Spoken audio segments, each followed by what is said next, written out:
Hi guys! Ako nga pala si Kaya Sofia D. Librojo ng DMD3H. Narito ako ngayon para ituro sa inyo kung paano magluto ng garlic buttered shrimp. Nais niyo rin magluto ng garlic buttered shrimp lalo na't nalalapit ang Kapaskuhan?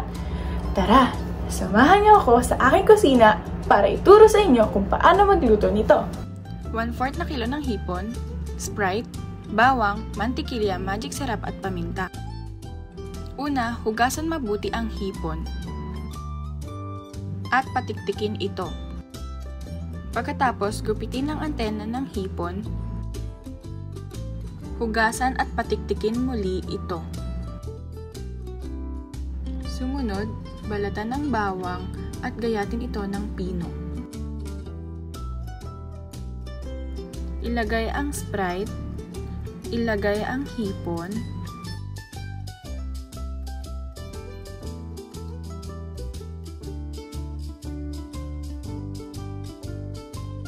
haluin ito para maluto ang ibang parte ng hipon.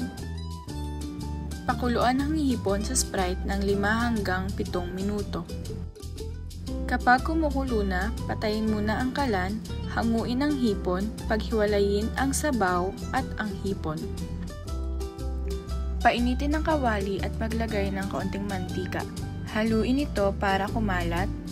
Ilagay ang bawang at unti-unti itong igisa. Hindi sunog, ngunit katamtaman lamang. Kapag nagkayumanggi na ng bahagya ang bawang, maglagay ng mantikilya at tunawin ito.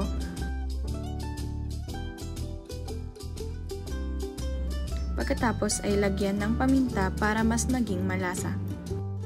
Kapag tunaw na ang mantikilya, ilagay ang hipon at haluin ito.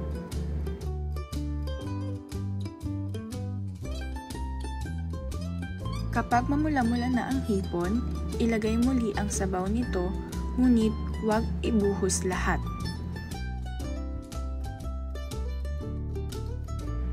Timplahan ang hipon sa pamamagitan ng magic sarap.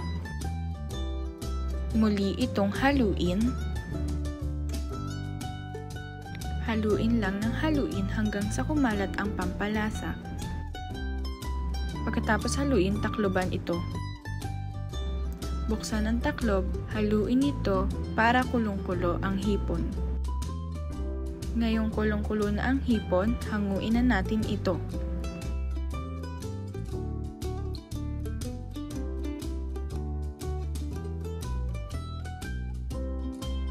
Hanguin at ilagay sa malinis na mangkok.